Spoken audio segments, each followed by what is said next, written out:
মাসুদ কামাল ভাই, আমরা আলোচনা করছিলাম মূলত ভারত বাংলাদেশের যে সম্পর্ক 2 বছর ধরে টানাপোড়েন চলছে, এবং আজকে দীনেশ ত্রিবেদী প্রধানমন্ত্রীর সাথে সাক্ষাৎ করার পর যেমনটি বললেন যে আমরা শুধু দুই দেশের সীমান্ত ভাগ করি না, আমরা স্বপ্ন ভাগাভাগি করি।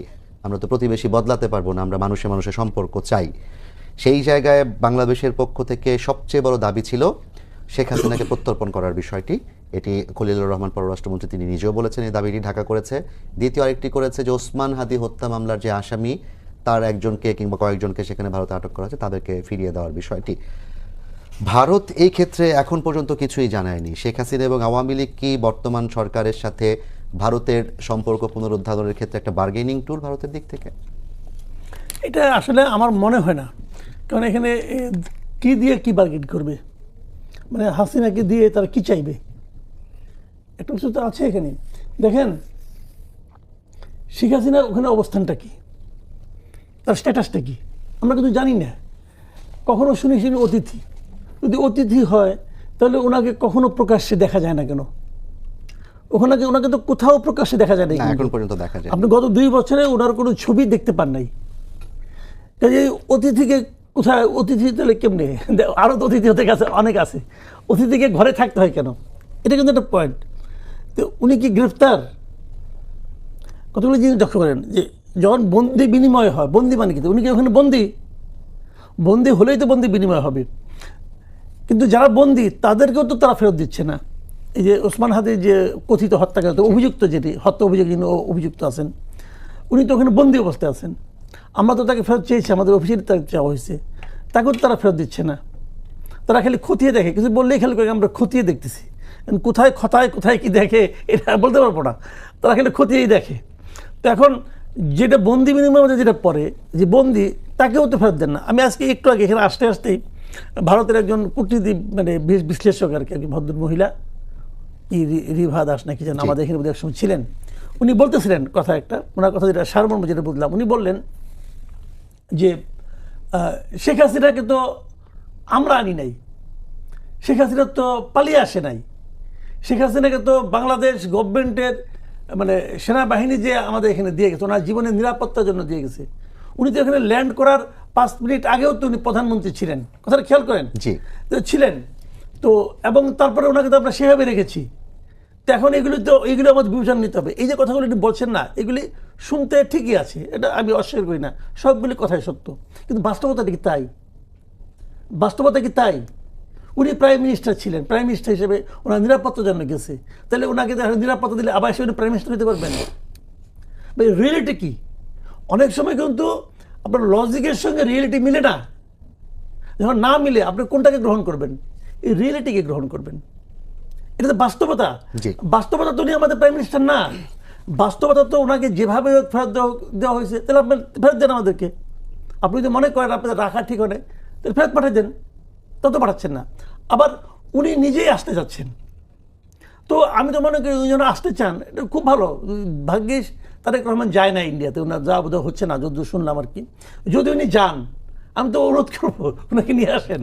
যাচ্ছিনি যখন, বলে যে ঠিক আছে চলেন আপনি নিয়ে যাই, প্রাইম মিনিস্টার হিসেবে আমার দায়িত্ব আপনাকে নিয়ে যাওয়া আপনার বিচারে যা বলে, আইনে যা বলে তাই হবে। তো আসুক না, উনি যদি আসতে চান আমি কিন্তু তাও ওয়েলকাম করি। উনি ডিসেম্বরে আসতে চান, আসেন ডিসেম্বরে, আপনি কেমনে আসবেন এসে পড়েন, আমাদের তো কোনো না নাই রে ভাই। কারণ ওনাকে তো আমরা খুঁজতেছি, ওনাকে তো আমরা চাচ্ছি। যদি ইন্ডিয়া পাঠায় তাও খুশি, যদি উনি আসেন তাও খুশি, যদি কোনো আলোচনা যেমনি হোক আসুক। কিন্তু এইটাকে নিয়ে রাজনীতি করাটা ভাই আমার পছন্দ না। এটা হলো আমার দিক থেকে বক্তব্য। এবং উনি ওই যে মানে কারণ কিছু যেমন উনি যে 5 তারিখের আগেই তো বাংলাদেশ আমাদের অবস্থানটা জানাছিল ইন্ডিয়াকে, যে আমরা চাই না উনি বলুক। হ্যাঁ ঠিক আছে, ইন্ডিয়া যদি বলে যে একটা বেসরকারি প্রতিষ্ঠান করছে, আমরা তো না করতে পারবো না, করছে, কথা সত্য, বেসরকারি প্রতিষ্ঠান। ইন্ডিয়া যদি বলে উনি তো আমাদের অতিথি, আমি ওনাদেরকে না করবো কেমন করে, ওটাও সত্যি। কিন্তু বাংলাদেশ যে আপনাকে বললো, আপনি তখন যে বললেন যে আপনি একটা ব্যবস্থা নেবেন, ওটা তো আপনি নিলেন না। আপনি কী ব্যবস্থা, বাংলাদেশ যেটা বলছে, যদি বাংলাদেশের দাবিটা যদি হয় অযৌক্তিক হয়, তো বাংলাদেশকে তখনই বলতেন যে আপনি দাবিটা অযৌক্তিক, আমি মানবো না, তাও তো বলেন নাই। এবং পরে আবার বলেছে তার সাথে, তার বক্তব্যের সাথে ভারত অ্যালাইন করে না। এইটা খুব ইম্পর্টেন্ট কথা। এই কথাটা আমার কাছে মনে হয়েছে সবচেয়ে ইম্পর্টেন্ট, যে ওনাদের এই যে আপনার জসওয়াল যে বলছে যে উনি কিন্তু এখানে শেখ হাসিনা বলে নাই, বলছে ওই অনুষ্ঠানে যে বক্তব্যগুলি এসেছে তার সঙ্গে ভারত একমত না, ভারত অনুমোদন করে না। অনুমোদন করে না ভারত এবং সেটাও বলেছেন গণতান্ত্রিক যে ওখানে সরকার আছে এই দেশে। সরকারের বিরুদ্ধে যা বলা হয়, বাংলাদেশের বৈধভাবে নির্বাচিত সরকার, বৈধ সরকার, বৈধভাবে বৈধ নির্বাচিত এবং করছে। গণতান্ত্রিক বলা হ্যাঁ, হয়েছে। বৈধভাবে মানে গণতান্ত্রিক সরকার। তো তার মানে এখানে কয়েকটা পয়েন্ট, কিন্তু ওনারা বাংলাদেশের বর্তমান সরকারের যে নির্বাচন প্রক্রিয়া এবং নির্বাচিত হওয়ার পর যে সরকার আছে সেই সরকারকে তারা স্বীকার করছে, এক নম্বর। দুই নম্বর হলো ওখানে তারা যা যা বলেছে, ওখানে কিন্তু নওফেল সাহেব কথা বলেছেন, ওখানে জয় সাহেব কথা বলেছেন, এই কোনো বাংলাদেশ সম্পর্কে তাদের যা যা বক্তব্য এগুলো কি ওনারা অনুমোদন করেন না, এন্ডোর্স করেন না। তার মধ্যে কিন্তু জয় সাহেব বলছেন বাংলাদেশ থেকে পাকিস্তান হয়ে যাচ্ছে, বাংলাদেশ জঙ্গি রাষ্ট্র হয়ে যাচ্ছে, এটা শেখ হাসিনা বলেছেন। তো এই যে বক্তব্যগুলো, এগুলোর সঙ্গে ভারত একমত না, এইটা আমি মনে করি খুবই সিগনিফিক্যান্ট, এটা খুবই সিগনিফিক্যান্ট ব্যাপার। আজকে প্রধানমন্ত্রীর সাথে ভারতের যে হাইকমিশনারের সাক্ষাৎ, এবং সাক্ষাতের পর আপনি যেটি বললেন যে আপনিও খানিকটা নিশ্চিতই যে প্রধানমন্ত্রী যাচ্ছেন না ব্রিক্সের সম্মেলনে। তো সেখানে যদি প্রধানমন্ত্রী না যান, তাহলে মুখোমুখি বসে সমাধানের যে প্রচেষ্টা, সেটি আসলে কি আরো দেরি হবে কিনা, কিংবা মুখোমুখি না বসে সমাধান হওয়া সম্ভব? দেখেন, উনি এখানে যাবেন যে উনি তো ব্রিক্স সম্মেলনের কেউ না, আমরা তো বিমস্টেক চেয়ারম্যান হিসেবে উনি বিমস্টেকের চেয়ারম্যান হিসেবে ওনাকে ডাকা হয়েছে। উনি কি ওনার এক কাজটা কি, সিম্পল কাজটা কি, উনি ওখানে যে সাইড লাইনে মানে ওই সম্মেলনের ফাঁকে ফাঁকে যে সময়টা থাকবে, কোনো এক সময়ে নরেন্দ্র মোদীর সঙ্গে উনি বৈঠক করবেন, এই তো এভাবে দাওয়াত দিচ্ছে। দাওয়াতের মধ্যে কিন্তু বৈঠকের কথা উল্লেখ করে বলছে যে বৈঠক হবে একটা। আচ্ছা, ধরেন আমি হাইপোথেটিক্যাল কথা ধরেন আপনার, তো ওনার কি এত সময় আছে বসে বসে ব্রিক্স সম্মেলন দেখবে আর এই বদলি খেলোয়াড় হিসেবে বাইরে বসে থাকবে? ভাই টাইম আছে নাকি রে ভাই? আমাদের প্রধানমন্ত্রী যে এমনি ঝামেলার মধ্যে আছে, দেশের অবস্থা, অর্থনৈতিক অবস্থা, অমুক অবস্থা। যেমন আজকে মনে করেন, আজকে সারা ঢাকায় মানে জলাবদ্ধতা, আমি নিজে পানিতে আটকে পড়ছিলাম, আমি হাঁটু পানি ভেঙে ভেঙে আমি বাসায় গেছি আজকে। হ্যাঁ, আমি 5:30টার সময় আমি গুলশান থেকে রওনা দিছি, 9:30টার সময় আমি আমার কোলাবাগানের বাসায় এসে পড়ছি। রাস্তায় আমি গাড়ি ছেড়ে দিছি, আমি যে গাড়িতে উঠছিলাম সেই গাড়িতে আমি ফার্ম গেট এসে ছেড়ে দিছি, ফার্ম গেট থেকে আমি আমার কোলাবাগান বাসার মধ্যে হেঁটে আসছি। তো এই যে ঘটনাটা ঘটছে, যত লোক আমার আশেপাশে ছিল, এরা সবাই দায়টা দিচ্ছে কাকে? সরকারকে। সরকারকে। তারেক রহমানকে যে বালতিতে পানি ঢালছে, তা তো ঢালে নাই, বালতি থেকে পানি ঢালেও না। কিন্তু পানির জন্য আমি দায়টা কাকে? আমি তো একজনকে ভিলেন খুঁজবো ভাই। আমি যদি হোঁচট খেয়ে পড়ে যাই, আমি তো একজন ভিলেন খুঁজি। আর যদি কাউকে না পাই, তখন বউরে বলি যে তুমি আজকে আমার সঙ্গে বের হওয়ার সময় ভালো ব্যবহার করো নাই, এই জন্য আমার মন অন্য দিকে ছিল, হোঁচট খেয়ে পড়ে গেছি। তো আমাদের সেই যে ভিলেনটা আমরা খুঁজি, সেই ভিলেনটা কিন্তু তারেক রহমান। কাজে তারেক রহমান তো এটা নিয়েও টেনশনে আছে রে ভাই। তো ওনার সময় করে ওখানে যাওয়া ঠিক আছে, উনি যদি যেতে চায়, ওরা যদি দেখা করতে চায়, তো দ্বিপাক্ষিক বৈঠকই হতে পারে, অসুবিধাটা কি? ওনারা কতটুকু গুরুত্ব আমাদেরকে দেয় সেটা তো আমাদের প্রাইম মিনিস্টার দেখার ব্যাপার আছে। উনি প্রথমবার ভারত যাবেন সাইড লাইনে খেলার জন্য? কেন রে ভাই? আমি মনে করি না যাওয়ার সিদ্ধান্ত আমি এটাকে প্রশংসা করি। যাবে পরে, না যাওয়া মানে কিন্তু মানে অপমান করা না, না যাওয়া মানে হলো যে আমি আরো অনেক কিছু করতে চাই না। মানে বাংলাদেশ থেকে কিন্তু বারবারই একটা বিষয় করা হচ্ছে, ভারতকে এগিয়ে আসতে হবে, ভারতকে উদ্যোগ নিতে হবে। পররাষ্ট্র প্রতিমন্ত্রী শামীমবাদও বলেছেন। আমি সেটাও মনে করি না, উদ্যোগটা দুজনেই নিবে। ভারতকে এগিয়ে আসতে হবে। আমরা যদি তার সঙ্গে সম্পর্ক খারাপ করি, ক্ষতি খেলে ভারতের হবে, আমার হবে না? আমারও হবে। ভারত তো আমার নিকটবর্তী প্রতিবেশী। আমি একটা উদাহরণ দিয়ে বলি, আপনি ধরেন আপনি পেঁয়াজ কিনবেন, এই যে কাঁচামরিচ যখন দাম বেড়ে গেল, হ্যাঁ, পেঁয়াজ আপনি যদি ব্রাজিল থেকেও কিনতে পারেন, চীন থেকেও কিনতে পারেন, কিন্তু পরিবহনের খরচটা যোগ হবে না এখানে। ভারতের সঙ্গে আমার কোনো পরিবহন খরচ বলতে গেলে নাই, বলতে গেলে তো নাই, তো অতি সামান্য। আমার তো ভারতকে দরকার, আবার ভারতেরও আমাকে দরকার। বলবেন যে তুমি ছোট, হ্যাঁ আমি ছোট, ছোট আমি। হাতি বিরাট প্রাণী, তার পায়ের নিচে যদি একটা ছোট কাটা বিধে, তাও কিন্তু অর্জন অনেক বিরাট ঘটনা। তাই ছোট বড় হিসাবটা ওইভাবে হবে না, অস্বস্তিটা দুই দিকেই হতে পারে। তো আমার কথাটা হলো যে দুজনের জন্যই প্রয়োজন, দুজনকে এগিয়ে আসতে হবে। আমি গেলে ভারতকে এগিয়ে আসতে বলবো, আমি এগিয়ে না, আমি শক্তই থাকবো, এটাও ঠিক না। দুই দিকেই দুজনের স্বার্থে, দুজনের ভালোর জন্য, দুজনের সুবিধার জন্য দুই পক্ষকে এগিয়ে আসতে হবে। আমরাও সেটা চাই। ভারতের যে আসছে হাই কমিশনার, এই ভদ্রলোক তো ইতিবাচক ভূমিকা, সে বিভিন্ন কথাবার্তা বলতেছে। তো আমরা চাইবো যে উনি যদি হাই কমিশনার তো আপনি পাঠাইছেন, উনি তো ভারতের প্রতিনিধি এই দেশে, তাই না? তো উনি যে কথাগুলি বলেন, দয়া করে এগুলো আপনি মাইনেন। 5 তারিখ আগে তো উনি কথা বলে গেছেন, তো কথা বলে যা বলছেন তা তো করেন নাই রে ভাই, করলেই হয়। আর তাছাড়া আরেকটা কথা আমি বলি, আমাদের একটা প্রেস রিলিজও হয়েছিল মাঝখানে এই ঘটনার পরে। এই প্রেস রিলিজের ভাষাও না আমার কাছে পছন্দ হয় নাই, যে আমাদের সার্বভৌমত্বের উপর হামলা। আরে শেখ হাসিনা ওখানে কি বলতেছে না বলতেছে, এতে আমার সার্বভৌমত্বের কি হামলা দেবে? সে কে কি কথা বলতে বলুক না, ওই বলা যে আমার কি ক্ষতি, আমার কে এদের সার্বভৌমত্ব ধসে পড়তেছে? আমার সার্বভৌমত্ব এত সহজ, এত ঠুনকো? ভাই আমরা দেশে মানে এই দেশের মানুষ কি এইভাবে ভাবে? আমি মনে করি না। উনি বলতেছে বলুক, ওদের কি আসে যায় আমাদের এত রিয়াক্ট করা কোনো দরকার ছিল? ওনাকে ডেকে বলে একটা নোট ভার্বাল দিয়ে দিলে হতো এবং ওটা আরো বেশি কার্যকর হতো। এই ওপেন প্রেস রিলিজ এটা আমার কাছে মোহাম্মদ ভাইয়ের কাছে যেতাম, কিন্তু আপনি একটা জিনিস যেটা বললেন, এই দেশের মানুষকে এইভাবে ভাবে। 5 আগস্ট কিন্তু আরেকটা ঘটনা ঘটেছে, জুলাই গণ অভ্যুত্থান জাদুঘর উদ্বোধন করেছেন প্রধানমন্ত্রী, এবং সেই জাদুঘর পরবর্তীতে বিরোধী দলীয় রাজনৈতিক নেতারা ঘুরে এসেছেন, ঘুরে এসে তারা বেশ কিছু অভিযোগ করেছেন যে কাঁটাতারে ফেলানির যেই চিত্র সেটি সরিয়ে ফেলা হয়েছে, ভারতের সাবেক একজন পররাষ্ট্রমন্ত্রীর তার লেখা বইয়েরই সরিয়ে ফেলা হয়েছে, এরকম আরো বেশ কিছু অভিযোগ তারা করেছেন। এবং এগুলো করে তারা বলেছেন সরকার আসলে এটা দিয়ে কি বার্তা দিতে চায় ভারতের জিনিসগুলো। এটা ঠিক না। আচ্ছা, জুলাইয়ের সঙ্গে ফেলানি কি সম্পর্ক বলেন আপনি? ফেলানিকে ওইভাবে কাটাতার উপর ঝুলে রাখার কারণে জুলাই হয়েছে, নাকি ওই দৃশ্যটা না দেখলে জুলাই হতো না? বিষয়টাকে আমি বলি আপনাকে, দেখেন, আমি জুলাই জাদুঘর যেটা হয়েছে আমার কাছে মনে হয়েছে এটা এই সময় উদ্বোধন করাও ঠিক হয় না, এটা কিন্তু করাও ঠিক হয় না। এটা একটা বড় কাজ, বড় কাজ আনারই মতো করে করা উচিত না। আপনি মাত্র 1.5 বছরে একটা মিউজিয়াম বানিয়ে ফেলেছেন। যে স্ট্যাচুগুলো যে বানাইছে, যে ভাস্কর্যগুলো বানাইছে, যারা আমি এখনো যাই নাই, যারাই দেখছে তারাই বলছে এটা খুব আনারই মতো কাজগুলি হয়েছে। খুবই, এটা কি আরো সময় নিয়ে করা যেত না? একটা মিউজিয়াম 1.5 বছর হয়ে যায়। এটা হয়েছে জেদের কারণে। কতিপয় চ্যাংরা পোলা পান হয়ে গেছিল উপদেষ্টা, হয়ে তারা জেদ ধরছে যে আমরা এটা করবো, এখনই করে ফেলাম। জুলাই জাদুঘর এখনই করতে হবে, আর এখানেই করতে হবে, এত তাড়াতাড়ি করতে হবে, হয়ে গেছে। কি হয়েছে? যেটা বানাইছে কি হয়েছেটা কি দেখেন। আমি এটা আপনাকে ছোট্ট উদাহরণ দিই। আমাদের একটা জাতীয় জাদুঘর আছে, জি, এটা আয়তন কত? 8 একরের একটু কম, 8 একরে 7.82 একর এরকম হবে। 8 একরে একটু কম জায়গার মধ্যে এটা জাদুঘর বানিয়েছে। আমাদের একটা মুক্তিযুদ্ধ জাদুঘর আছে, আয়তন আরো কত? ছোট, 1 একরের কম, 1 একরের চেয়ে কম। আর আপনি জুলাই জাদুঘর বানাইছেন, আয়তন কত? 14 একর জায়গায় করছেন আপনি।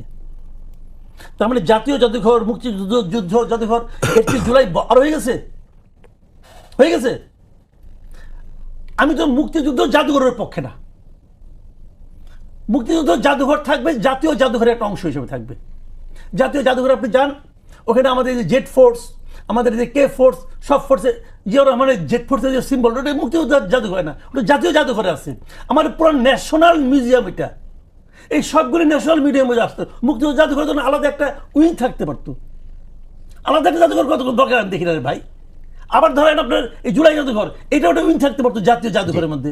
আপনি এটা জেদের কারণে করছেন। প্রাইম মিনিস্টার কি শেখ হাসিনা একমাত্র পৃথিবীতে বাংলাদেশে প্রাইম মিনিস্টার আসবে না? আর আসবে না? আপনি কোনদিন হইতে পারবেন না যাতে নাকি আর কেউ একসাথে থাকতে না পারে ব্যবস্থা করে দিয়ে গেছেন। এটা হলো ইউনূস সাহেবের একটা শয়তানি।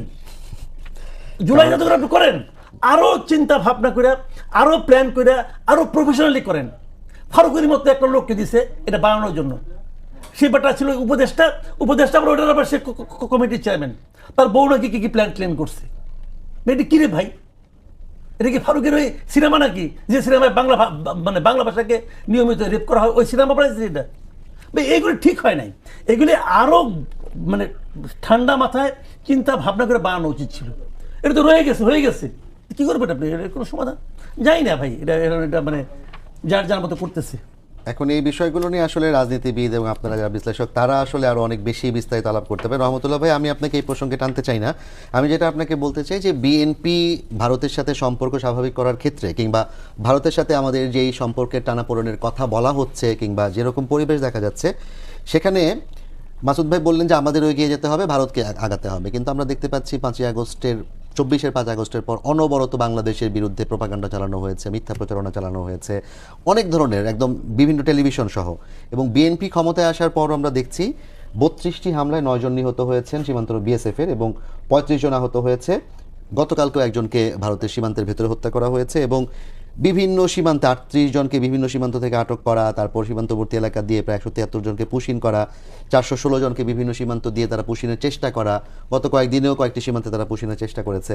সো এই চাপ প্রয়োগ করে আসলে বাংলাদেশের দিক থেকে, যেটা আমি মাসুদ ভাইকে প্রশ্ন করেছিলাম, বার্গেনিং টুল কিনা, আসলেই সত্য বাংলাদেশ থেকে ভারত আসলে কি চায়, এগুলো করে বাংলাদেশ থেকে ভারত কি প্রত্যাশা করে? আমি আগের বারে আপনাকে বলেছিলাম যে বাংলাদেশের জনগণের পারসেপশনটাকে কখনো ভারত মূল্যায়ন করেনি। বাংলাদেশের মানুষ কি চায় এটিকে কখনো তারা প্রাধান্য দেয়নি। আমি বলেছিলাম জনগণের সঙ্গে জনগণের সম্পর্ক হবে। জি। আমি বলেছিলাম যে সরকারের সঙ্গে সরকারের সম্পর্ক থাকবে, কিন্তু ওই দেশের জনগণ কি আমাদের দেশের জনগণকে পছন্দ করে না, বা আমাদের দেশের জনগণ কি ওই দেশের জনগণকে পছন্দ করে না? আমার মনে হয় যে ম্যাক্সিমাম ক্ষেত্রে এটা সঠিক না। কিন্তু তারা সবসময় আওয়ামী লীগকে মনে করেছে এটাই জনগণ, বাংলাদেশের জনগণের বাইরে আওয়ামী লীগকে মনে করেছে বাংলাদেশ, এবং আওয়ামী লীগ সরকারকেই তারা সবসময় নিরাপদ মনে করে।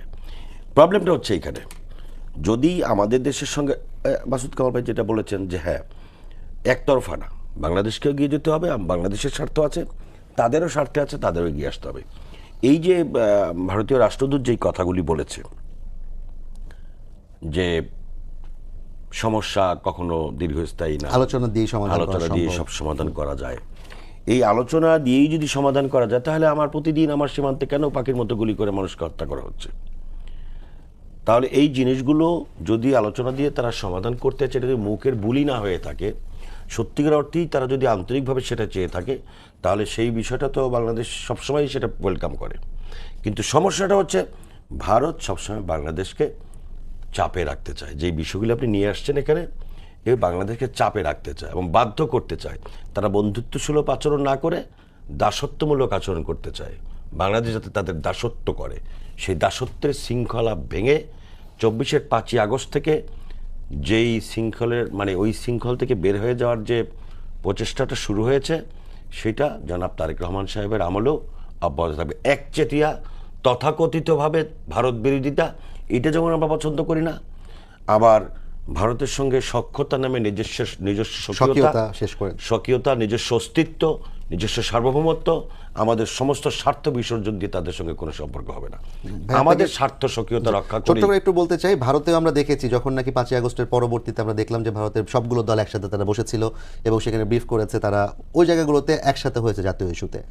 বাংলাদেশের যে বিরোধী দল এই মুহূর্তে আছে বিএনপি সরকারের বিরুদ্ধে, যে বিরোধী দলগুলো অ্যাক্টিভ আছে, 11 দলীয় ঐক্য বলি কিংবা যেটাই বলি না কেন, তারা কি আসলে এই সম্পর্কের ক্ষেত্রে সরকারকে সহযোগিতা করছে কিনা মনে হয় কিনা বিএনপির কাছে? আমি বলি কি যে বিরোধী দল তো থাকবেই। গতকালকে বিএনপির মহাসচিব আপনি দেখবেন বলেছেন যে সরকারের দিকে নজর রাখবেন, চোখে চোখ রাখবেন, ভুল ত্রুটিগুলো আপনারা সংশোধন করে দেবেন। সরকারের মূল জায়গা থেকে এইভাবে কিন্তু বিরোধী দলকে কখনো বলা হয়নি। আর বিরোধী দলও কিন্তু বিরোধিতা করছে কোনো কোনো জায়গায়। ভাই, বিরোধী দলের জন্যও কিন্তু একটা অভিজ্ঞতা লাগে, পরিপক্কতা লাগে। দুঃখজনক সত্য কি যে আমাদের যারা বিরোধী দল, এদের আসলে বিরোধী দলের অভিজ্ঞতাও নাই, পরিপক্কতাও নেই, যার কারণে তারা এমন এমন কিছু আচরণ করে, বক্তব্য রাখে, ভাষাগত শব্দগত এমন কিছু বিষয় তারা মাঠে ছেড়ে দেয়, ওগুলি দেখে মনে হয় যে শুধুমাত্র বিরোধিতার অর্থেই বিরোধিতা করা। জি। তারা যদি দায়িত্বশীল বিরোধী দলের ভূমিকা পালন করে, সেই ক্ষেত্রে সরকার তো সংশোধিত হয়েই তারা কাজ করতে পারবে। এখন বিরোধী দল সঙ্গে মাঝে মাঝে কিছু সমস্যা তৈরি হয়, সংকট তৈরি হয়, শিক্ষাঙ্গনে কিছু সমস্যা তৈরি হয়েছে, এরপরে আপনার জুলাই পদযাত্রার সময় কিছু সমস্যা তৈরি হয়েছে।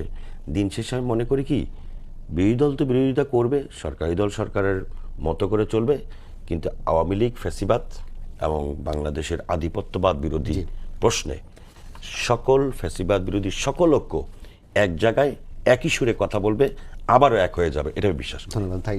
মঞ্জু ভাই, আপনাকে স্বাগত। অনেকক্ষণ পর আপনাকে পেয়েছি। খুবই দুঃখিত। আমাদের সময় প্রায় শেষ পর্যায়ে চলে এসেছে। আমরা আলোচনা করছিলাম ভারত বাংলাদেশ সম্পর্ক কোন পথে, এটি নিয়ে। মূলত সবই আপনার জানা আছে, প্রধানমন্ত্রীর সাথে সাক্ষাৎ, এবং এই প্রেক্ষিতে আপনি যদি এটি নিয়ে কিছু বলতে চান, এই জায়গায় আমি আলাদা করে প্রশ্ন করতে চাই না, যেটি তাকে বলেছিলাম যে বিরোধী দল ভারতের সাথে সম্পর্ক স্বাভাবিক করার ক্ষেত্রে সরকার, স্বাভাবিক করা বলতে দুই দেশের মধ্যকার যেই পারস্পরিক সৌহার্দ্যপূর্ণ সম্পর্ক, যেটিকে আমি বলতে চাই, এবং দুজনের উপকার হয় এরকম সম্পর্ক, সেটা করার ক্ষেত্রে বিরোধী দলের সহযোগিতা কতটুকু আছে সরকারের প্রতি, এবং এই সম্পর্ক স্বাভাবিক করার প্রক্রিয়াকে কিভাবে তারা দেখছেন? ভারতের যে আগ্রাসী নীতি এবং যে দাসত্ব চাপিয়ে দেওয়ার যে কৌশল, সেই জায়গায় আমি দেখছি ইন্টারিম গভর্নমেন্ট, বিএনপি সরকার এবং বিরোধী দল এই তিনোটা একই লাইনে আছে বলে আমার ধারণা।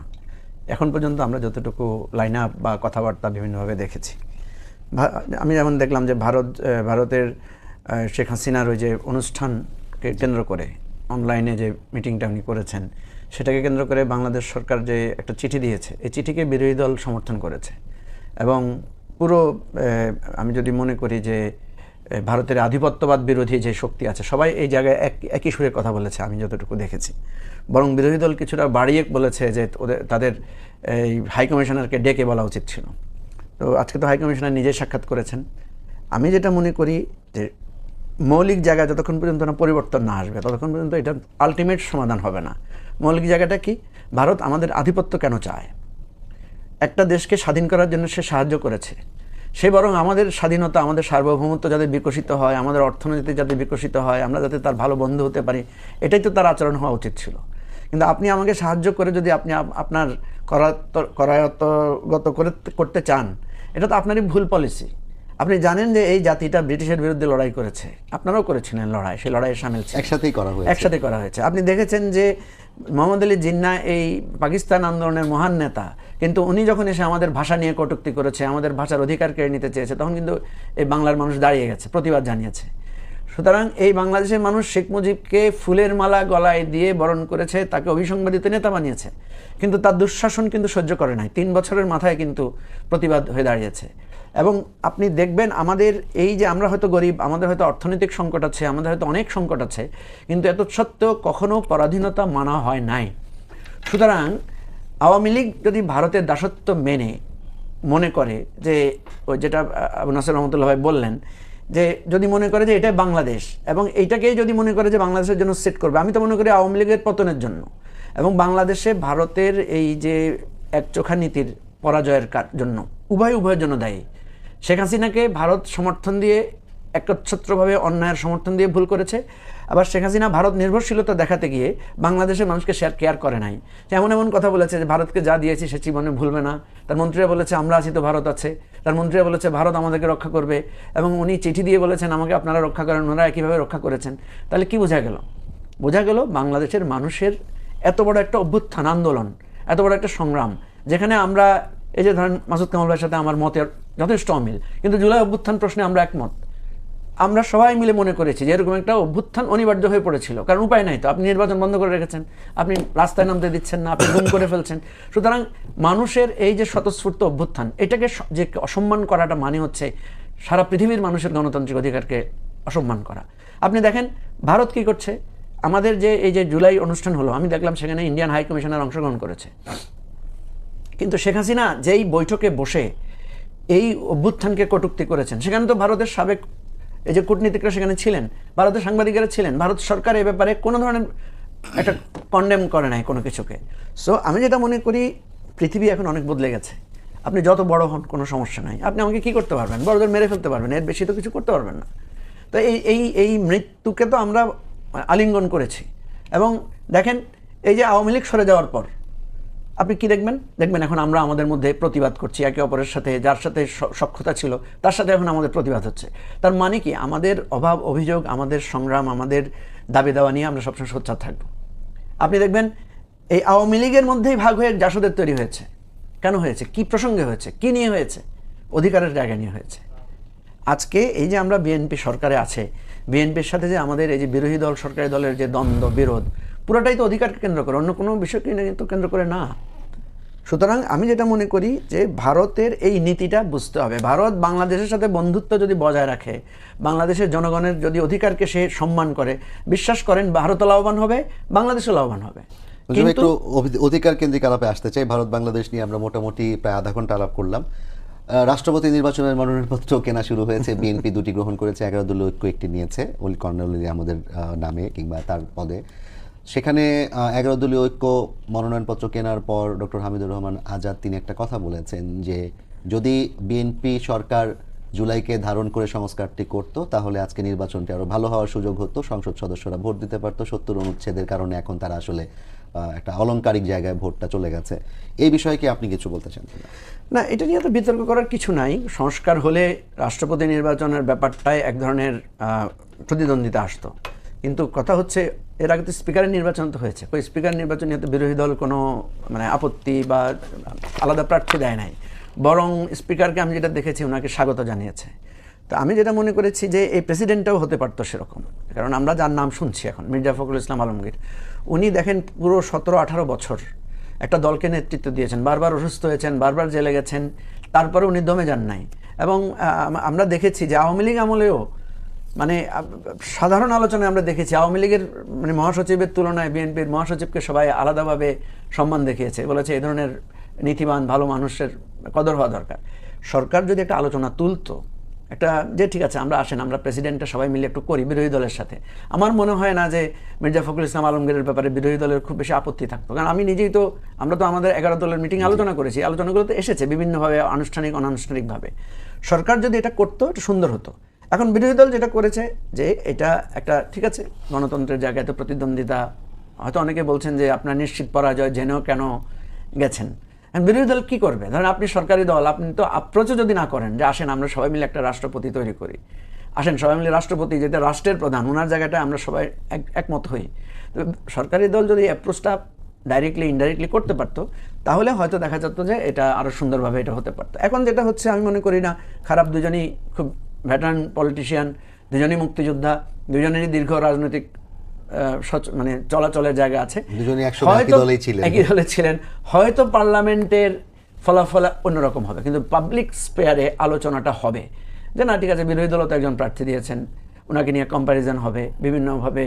যেমন উনি বাংলাদেশের মুক্তিযোদ্ধাদের মধ্যে অন্যতম শীর্ষ মুক্তিযোদ্ধা যিনি জিয়াউর রহমানের সাথে বিদ্রোহের অংশীদার ছিলেন, ঠিক আছে। আর অল অ্যালং ওনার যেই দায়িত্ব পালন করেছেন, উনি হয়তো দল বদল করেছেন নানাভাবে, কিন্তু ওনার নীতিগত জায়গায় মানে বিশেষ করে ব্যক্তিগতভাবে উনি যতগুলো দায়িত্ব পালন করেছেন সেখানে তার দুর্নীতির ব্যাপারে আমি কখনো বড় ধরনের অভিযোগ শুনি নাই। আমরা ওনাকে নিয়ে খুব হাসি তামাশা করতাম, ওনার বাসায় 6 তলায় হেঁটে হেঁটে উঠতে হয়, লিফট নাই।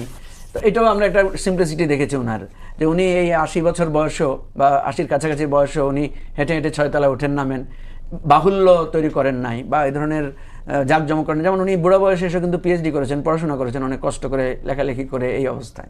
তো আমি ব্যক্তিগত আলোচনায় যাব না, আমি মনে করি যে দুজন প্রার্থী খুবই যোগ্য, দুজন প্রার্থী আমাদের খুবই সম্মানিত। আমরা যেটা চেয়েছিলাম যে এই যে দলের লোকই হোক, আমরা দেখেছি যে দলের লোক স্পিকার হয়েছেন কিন্তু উনি গ্রহণযোগ্যতা পেয়েছেন দুজনই, স্পিকার ডেপুটি স্পিকার।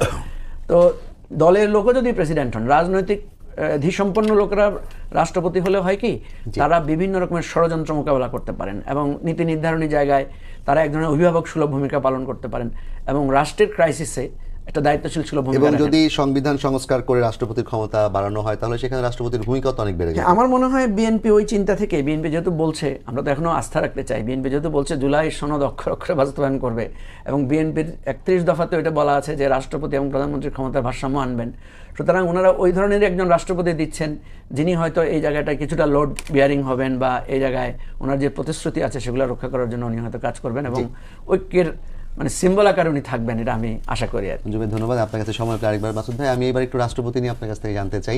রাজনীতিবিদরা একভাবে দেখেন, সাধারণ মানুষ আসলে তাদের নিজেদের মধ্যে কনফিউশন তৈরি করে এবং আপনারা যারা আলোচক তারা বিশ্লেষক তারা ভিন্নভাবে ব্যাখ্যা করেন। যদি ভুল না করি সম্ভবত এটা তৃতীয়বার কোনো জায়গায় রাষ্ট্রপতি নিয়ে আসলে ভোটিং হচ্ছে, মানে একক প্রার্থী না দিয়ে বিরোধী দল প্রার্থী দিচ্ছে বাংলাদেশের গণতান্ত্রিক রাজনীতিতে, আমি যদি ভুল না করে থাকি। তাহলে সেই ক্ষেত্রে বিরোধী দল নিশ্চিত পরাজয় যেন এই প্রার্থী দেয়াটা কি মঞ্জু ভাই যে ব্যাখ্যা দিলেন এই কারণেই দেয়া নাকি অন্য কোনো মেসেজ কিংবা বার্তা তারা দিতে চায়? দেখেন, রাষ্ট্রপতি নিয়ে অনেক ন্যাক্কারজনক ঘটনা এসে ঘটছে। আমি যদি আগে রাষ্ট্রপতি যিনি ছিলেন মিস্টার শাহাবুদ্দিন সাহেব, ওনারটা ধরি, যেই জন্য ওনার নাম ঘোষণা করা হয়েছে তার আগের দিনও কেউ জানতেন না এবং উনি নিজেও জানতেন না। এবং আওয়ামী লীগের দলীয় লোক যারা যারা নাকি বড় বড় নেতা ছিলেন, সিনিয়র লিডার, তারাও জানতেন না। এটা কেন করা হয়েছিল বলেন তো? করা হয়েছিল এই কারণে, শেখ হাসিনা দেখাতে চেয়েছিলেন যে এই দেশে উনি যা বলবেন সেটাই আইন, উনি যা করবেন সেটাই, উপরে আল্লাহর নিচে মাঝখানে উনি, এর মধ্যে আর কেউ কিছু নাই। ওনার ইচ্ছা হলো একজন লোককে যে কোনো চাকর পাকর নিয়ে মন্ত্রী বানিয়ে দিলেন, বললেন এই মন্ত্রী সেই মন্ত্রী। এখন এখানেও কিন্তু তাই করছেন। এই যে প্র্যাকটিসটা, এই প্র্যাকটিসটা খারাপ। আমি তো মনে করি যে অলি আহমেদ সাহেবকে তারা যে প্রেসিডেন্ট ক্যান্ডিডেট করেছেন এটা one kind of master stroke, এটা আমি মনে করি পার্সোনালি। কেন মনে করি সেটা আমি বলি। অলি আহমেদ সাহেব গুড ক্যান্ডিডেট, ওনার অনেক আচরণ নিয়ে আপত্তি আছে, আমারও আছে। ওনাকে আমার কাছে মাঝে মাঝে খুব অহংকারী লোক মনে হয়, হতেই পারে। অহংকার করার মতো যদি পদার্থ নিজের মধ্যে ফিল করেন হতেই পারে, যার ভিতরে দ্রব্য আছে সে অহংকার করতেও পারে, সমস্যাটা কি, আমার কোনো আপত্তি নাই। তো এই ব্যাপারে ওনাকে আমি পছন্দ করি, খুবই গুড ক্যান্ডিডেট। এবং যে কথাটা মঞ্জু ভাই বললেন, ওনার মুক্তিযোদ্ধা, তারা মুক্তিযোদ্ধা তো নিয়ে তো কোনো আলোচনা নাই। আচ্ছা, বিএনপি কিন্তু জামাতকে অ্যাটাক করে মুক্তিযুদ্ধ নিয়ে, বিএনপি জামাতকে প্রায় অ্যাটাক করে। এখন জামাতের একটা বলার জায়গা থাকলো যে আমি তো একটা মুক্তিযোদ্ধাকে ডোমিনেশন দিয়েছি, আপনি তো তা পারেন নাই। তো এইটা কি জানেন, আমি বলি জামাতের আসলে পলিটিক্সটা কি বলুন তো। এখন জামাতের পলিটিক্স হলো 2031-কে মাথায় রেখে তারা এখন সে তারা যা আছে মুখে মুখে অনেক কিছু বলতেছে, কিন্তু আলটিমেটলি তারা চিন্তা করতেছে যদি তত্ত্বাবধায়ক সরকার আসে, তারপর আগামী যদি ইলেকশন হয়, আমি তখন বিরোধী দল, আমার তখন একটা ভালো করার সম্ভাবনা আছে। উনি অনেক অনেক কাজ করবেন যা নাকি বিএনপি যে একটা প্রেশার হিসেবে কাজ করবে, এটা সেই ধরনের একটা প্রেশার। বিএনপি কিন্তু দেখেন বিএনপি কি করছে, বিএনপি তার স্থায়ী কমিটি বসে মিটিং করছে, লম্বা আলোচনা হয়েছে। আলোচনার নেট রেজাল্ট কি, তারেক রহমান সাহেবকে দায়িত্ব দিয়েছে এককভাবে যে আপনি ঠিক করবেন। তাহলে এই লম্বা আলোচনার অর্থটা কি? জি, লম্বা আলোচনার অর্থ হলো যে আমরা ক্যাপাবেল না, আপনি ক্যাপাবেল, আপনি ঠিক করেন। এই যে প্রবণতাটা, এই প্রবণতাটা ভালো না, এবং এই প্রবণতা কিন্তু আওয়ামী লীগের মধ্যে ছিল। তো এই প্রবণতাটা প্রশংসনীয় নয়। এরা মিটিং করে ঠিক করছে এরা বানাবো। তো আমার কাছে মনে হচ্ছে এখন তারেক রহমান সাহেব কিন্তু যাকে তাকে বানাতে পারতেন, কিন্তু যখন জামাত একজনকে ঘোষণা করে দিল, জামাত অথবা 11 দল বলি আমি, তো তারেক রহমান সাহেবের উপর কিন্তু এটাও একটা প্রেশার, উনি কান্ডাম প্রপোজ করবেন, সেটা কিন্তু লোকে তুলনা করবে। অলরেডি কিন্তু যেই জামাত অলি আহমেদ সাহেবকে বলছে, 11 দল অলি আহমেদ সাহেব বলছে, সঙ্গে সঙ্গে আমরা শুনতেছি যে মির্জা ফখরুল মোটামুটি কনফার্ম। কি কারণে?